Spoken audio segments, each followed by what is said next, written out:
أهلا وسهلا بكم أصدقائي في episode 4 of Pride and Prejudice. سنقوم بقراءة just chapter ونصف لأن chapter الثاني طويل. So without further ado, let's read together.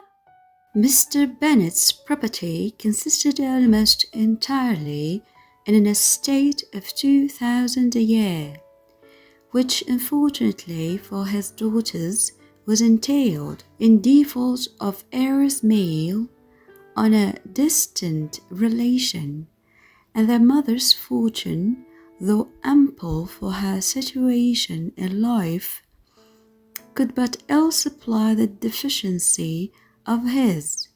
Her father had been an attorney in Meryton and had left her £4,000. She had a sister married to a Mr. Phillips, who had been a clerk to their father and succeeded him in the business, and a brother settled in London in a respectable line of trade. The village of Longbourn was only 1 mile from Meryton, a most convenient distance for the young ladies who were usually tempted thither 3 or 4 times a week to pay their duty to their aunt and to a milliner's shop just over the way. The 2 youngest of the family, Catherine and Lydia, were particularly frequent in these attentions. Their minds were more vacant than their sisters', and when nothing better offered, a walk to Meryton was necessary to amuse their morning hours and furnish conversation for the evening. And however bare of news the country in general might be, they always contrived to learn more from their aunt. At present, indeed, they were well supplied both with news and happiness by the recent arrival of a militia regiment in the neighbourhood. It was to remain the whole winter, and Meryton was the headquarters. Their visits to Mrs. Phillips were now productive of the most interesting intelligence. Every day added something to their knowledge of the officers' names and connections. Their lodgings were not long secret, and at length they began to know the officers themselves.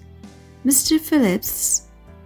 Phillips visited them all, and this opened to his nieces a source of felicity unknown before. They could talk of nothing but officers. And Mr. Bingleys' large fortune, the mention of which gave animation to the mother, was worthless in their eyes when opposed to the regimentals of an ensign. After listening one morning to their effusions on this subject, Mr. Bennet coolly observed, "From all that I can collect by your manner of talking, you must be 2 of the silliest girls in the country. I have suspected it some time, but I am now convinced." Catherine was disconcerted and made no answer, but Lydia, with perfect indifference, continued to express her admiration of Captain Carter and her hope of seeing him in the course of the day, as she was going the next morning to London. "I'm astonished, my dear," said Mrs. Bennet, "that you should be so ready to think your own children silly. If I wish to think slightingly of anybody's children, it should not be of my own, however. If my children are silly, I must hope to be always sensible of it. Yes, but as it happens, they are all of them very clever. this is the only point, I flatter myself, on which we do not agree. I had hoped that our sentiments coincided in every particular, but I must so far differ from you as to think our two youngest daughters uncommonly foolish. My dear Mr. Bennet, you must not expect such girls to have the sense of their father and mother. When they get to our age, I dare say, they will not think about officers any more than we do. I remember the time when I liked a red coat myself very well, and indeed so I do still at my heart, and if a smart young colonel with 5,000 or 6,000 a year should want one of my girls, I shall not say nay to him. And I thought Colonel Forster looked very becoming the other night at Sir William's in his regimentals. Mamma, cried Lydia, my aunt says that Colonel Forster and Captain Carter do not go so often to Miss Watson's as they did when they first came.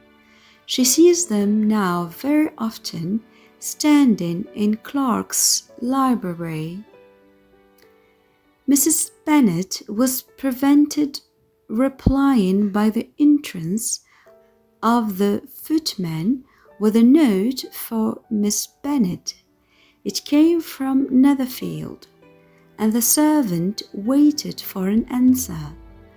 Mrs. Bennet's eyes sparkled with pleasure, and she was eagerly calling out while her daughter read. Well, Jane, who is it from? What is it about? What does he say? Well, Jane, make haste and tell us. Make haste, my love. It is from Miss Bingley, said Jane, and then read it aloud. My dear friend, if you are not so compassionate as to dine today with Louisa and me, we shall be in danger of hating each other for the rest of our lives. For a whole day's tete-a-tete between two women can never end without a quarrel. Come as soon as you can on the receipt of this. My brother and the gentlemen are to dine with the officers. Yours ever, Caroline Bingley. With the officers, cried Lydia. I wonder my aunt did not tell us of that.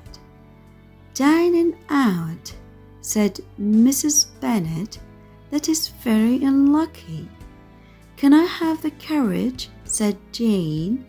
No, my dear, you had better go on horseback, because it seems likely to rain, and then you must stay all night.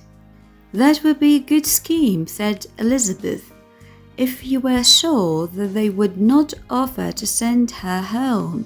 Oh, but the gentleman will have Mr. Bingley Chaise to go to Meryton, and the Hursts have no horses to theirs. I had much rather go in the coach. But my dear, your father cannot spare the horses, I'm sure. They're wanted in the farm, Mr. Bennet, are not they?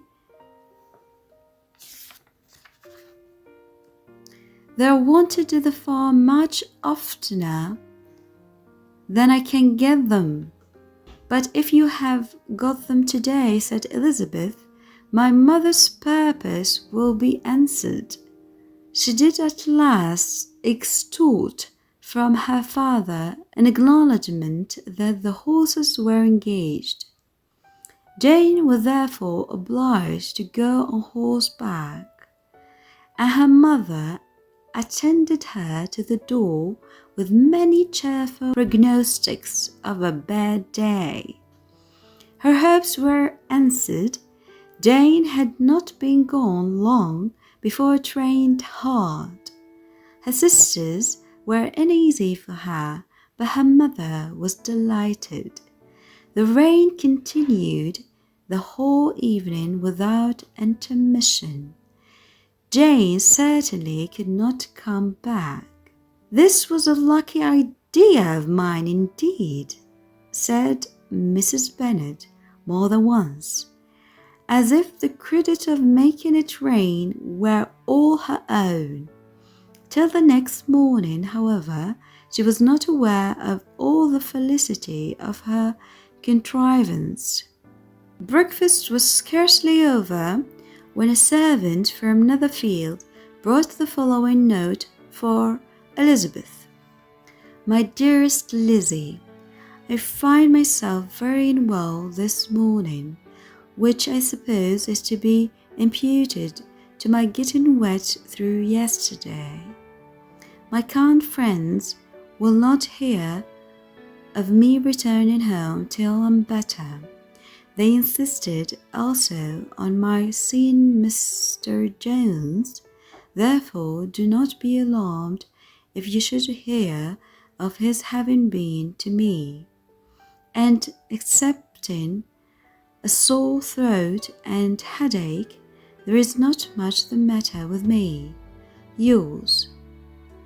"Well, my dear," said Mr. Bennet, when Elizabeth had read the note aloud, "if your daughter should have a dangerous fit of illness, if she should die, it would be a comfort to know that it was all in pursuit of Mr. Bingley and under your orders." "Oh, I'm not at all afraid of her dying. People do not die of little trifling colds. She will be taken good care of. As long as she stays there, it is all very well. I would go and see her if I could have the carriage." Elizabeth, feeling very anxious, was determined to go to her, though the carriage was not to be had, and as she was no horsewoman, walking was her only alternative. She declared her resolution. "How can you be so silly," cried her mother, "as to think of such a thing? In all this dirt, you will not be fit to be seen when you get there. Shall be very fit to see Jane, which is all I want." "Is this a hint to me, Lizzie," said her father, "to send for the horses?" "No, indeed, I do not wish to avoid the walk. The distance is nothing, when one has a motive, only 3 miles. I shall be back by dinner. I admire the activity of your benevolence," observed Mary, "but every impulse of feeling should be guided by reason, and in my opinion, exertion should always be in proportion to what is required." "We will go as far as Meryton with you," said Catherine and Lydia. Elizabeth accepted the company, and the 3 young ladies set off together. "If we make haste," said Lydia as they walked along, "perhaps we may see something of Captain Carter before he goes." In Meryton they parted. The 2 youngest repaired to the lodgings of one of the officers' wives, and Elizabeth continued her walk alone, crossing field after field at a quick pace, jumping over stiles and springing over puddles with impatient activity, and finding herself at last within view of the house, with weary ankles, dirty stockings, and a face glowing with the warmth of exercise. She was shown into the breakfast parlour, where all but Jane were assembled, and where her appearance created a great deal of surprise. That she should have walked 3 miles so early in the day in such dirty weather and by herself was almost incredible to Mrs. Hurst and Miss Bingley, and Elizabeth was convinced that they held her in contempt for it. She was received, however, very politely by them, and in their brother's manners there was something better than politeness. There was good humour and kindness. Mr. Darcy said very little, and Mr. Hurst nothing at all. The former was divided between admiration of the brilliancy which exercise had given to her complexion and doubt as to the occasions justifying her coming so far alone. The latter was thinking only of his breakfast. Her inquiries after her sister were not very favourably answered. Miss Bennet had slept ill, and though up, was very feverish and not well enough to leave her room. Elizabeth was glad to be taken to her immediately, and Jane, who had only been withheld by the fear of giving alarm or inconvenience from expressing in her note how much she longed for such a visit, was delighted at her entrance. She was not equal, however, to much conversation, and when Miss Bingley left them together, could attempt little beside expressions of gratitude for the extraordinary kindness she was treated with. Elizabeth silently attended her. When breakfast was over, they were joined by the sisters, and Elizabeth began to like them herself. When she saw how much affection and solicitude they showed for Jane, the apothecary came, and having examined his patient, said, as might be supposed, that she had caught a violent cold, and that they must endeavour to get the better of it, advised her to return to bed, and promised her some draughts. The advice was followed readily, for the feverish symptoms increased, and her head ached acutely. Elizabeth did not quit her room for a moment, nor were the other ladies often absent.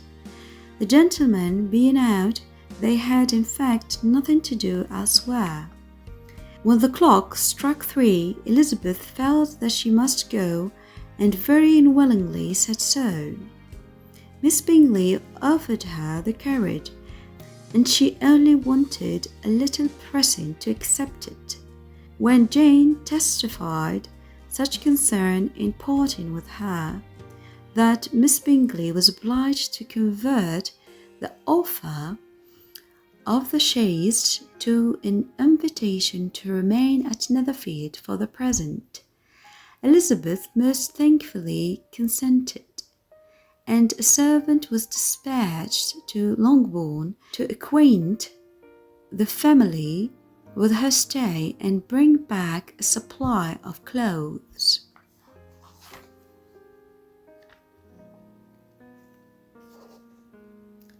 Chapter 8. At 5 o'clock the two ladies retired to dress, and at 6:30 Elizabeth was summoned to dinner.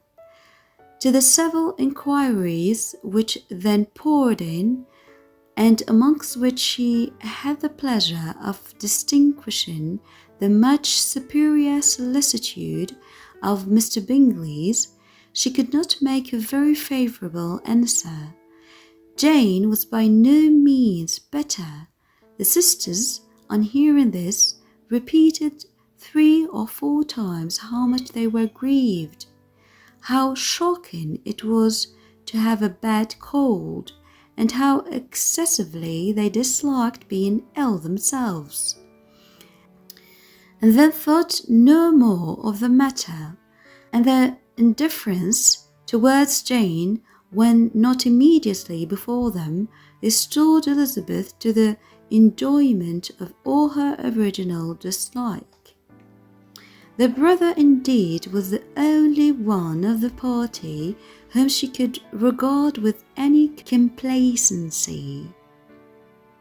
His anxiety for Jane was evident, and his attentions to herself most pleasing, and they prevented her feeling herself so much an intruder as she believed she was considered by the others.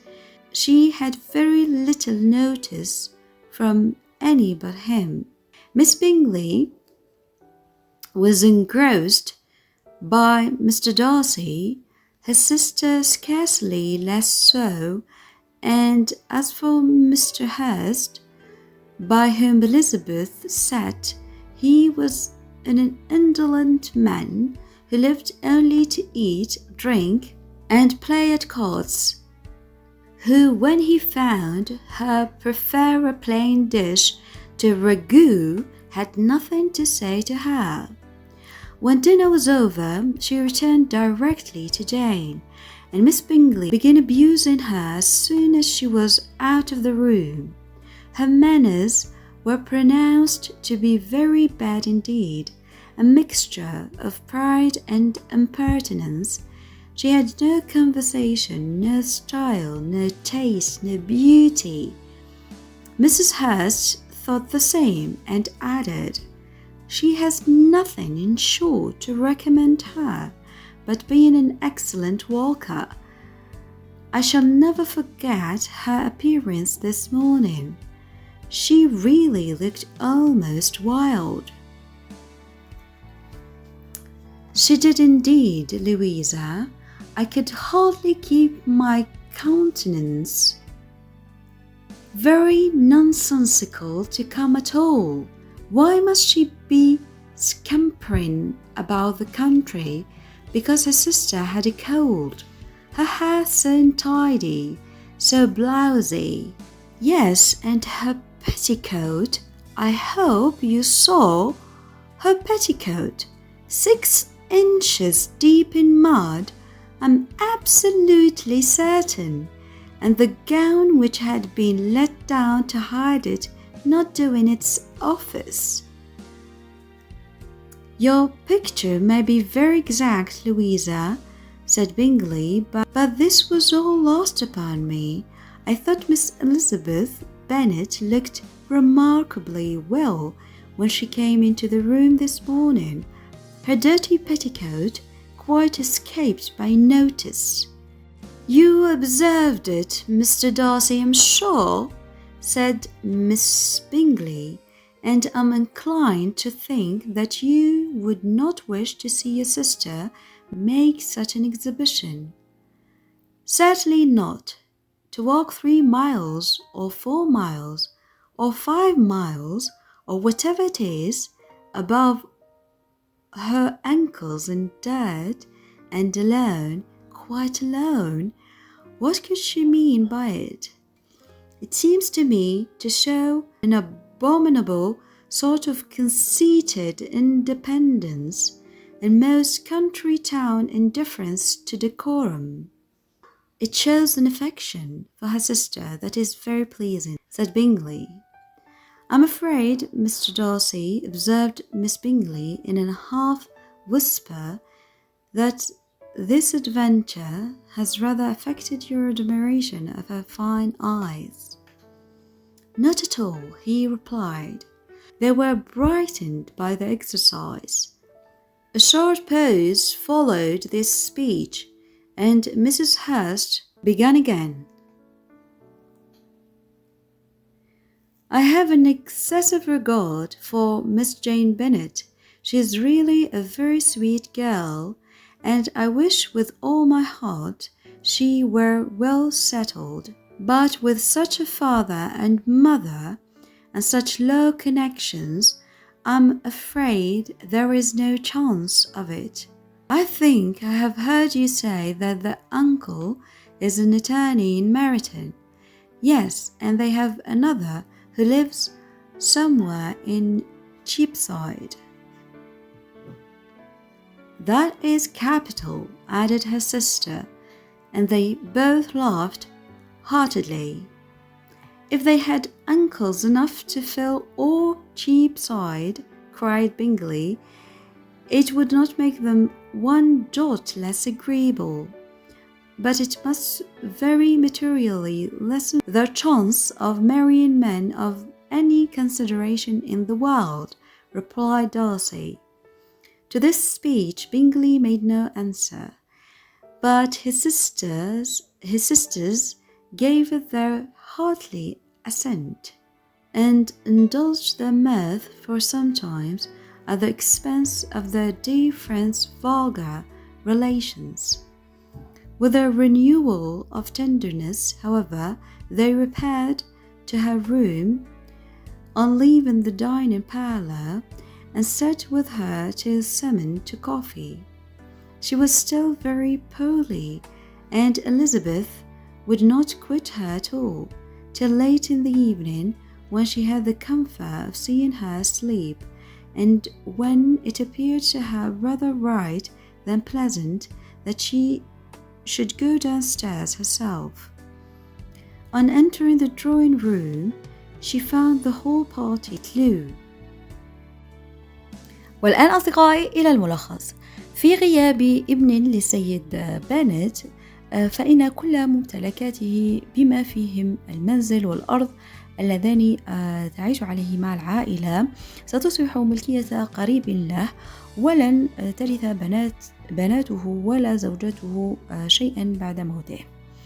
كانت للسيدة بنت أخت تعيش في ميرتون، أي ليس ببعيد من لونغبون، وكانت زيارات فتيات بنت كثيرة إلى ميرتون، خاصة بعد أن انتقل فوج من الجيش إلى هناك.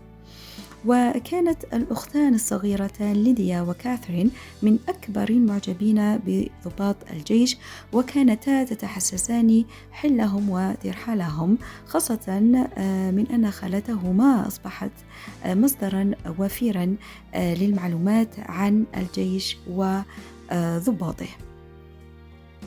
وذات يوم وصلت رسالة من سيدات نذرفيلد إلى لونغبون،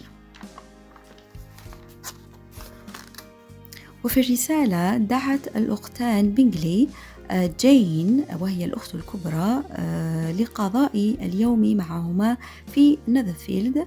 كانت سيدة بنت في قمة السعادة بهذه الدعوة، وأجبرت جين على الذهاب ممتطية ظهر حصان بدلا من أخذ العربة، فهي كانت تخطط لكي تمكث جين في نذرفيلد بعض الوقت، فبوادر انهطال مطر غزير أقبلت، وهذا كله كان في صالح جين، أو على الأقل هذا ما كانت تأمله والدتها. وبالفعل ما هي إلا بضع دقائق حتى بدأت تمطر. مساء وصلت رسالة، لاحقا في المساء وصلت رسالة أخرى من نذرفيلد، ولكن هذه المرة من جين إلى أختها إليزابيث، تخبرها أنها تعاني نزلة برد بعد أن تبللت ثيابها من المطر، وأنها لن تستطيع الرجوع إلى البيت، وأنها في استضافة الأختين بينغلي وشقيقهما. كانت السيدة بنت فخورة بتمام خطتها، ولكن إليزابيث شعرت بالقلق تجاه ما تمر به أختها. وما إن ظهرت معالم اليوم التالي حتى انطلقت إلى نذرفيلد مشيا على الأقدام، فهي ما كانت تحب ركوب الخيل. صعق الجميع عندما ظهر الخادم وبرفقته الآنسة إليزابيث بنت في هذا الصباح الباكر، ونصف ثيابها مغموسة في الوحل، وما إن انتهت إليزابيث من إلقاء التحيات على الجميع حتى أعربت عن رغبتها في رؤية أختها على الفور، وما إن اختفت من الغرفة حتى بدأت الأختان بينغلي في انتقاد شكلها وتصرفاتها، واتفقتا على أن الآنسة إليزابيث تفتقر إلى اللباقة والجمال والرقي، وخلصتا إلى أنها تفتقد إلى كل شيء. جين تنفست الصعداء عندما رأت أختها قد أقبلت، وبالرغم من كرم مستضيفيها بما فيهم الأختان بينغلي، إلا أنها شعرت براحة كبيرة عندما رأت أختها، فهي كانت تطوق لذلك. لازمت ليزي أختها طوال الوقت، وعندما حان وقت الذهاب أشارت جين أنها تود لو بقيت أختها بجانبها، فما كان من الأختين بينغلي إلا أن دعتا وعلى مضض ليزي للبقاء إلى أن تتعافى أختها. في اليوم الثاني وبعد أن ذهبت الحمى عن أختها، رأت ليزي أنه من المناسب النزول إلى الطابق السفلي وقضاء بعض الوقت في غرفة الرسم مع مستضيفيها، فدعيت إلى لعب الورق، ولكنها اعتذرت وفضلت اقتناء كتاب من المكتبة والجلوس بجوارهم للقراءة. كان هذا أصدقائي ملخص هذه الحلقة. Until I see you next time, take care and bye bye.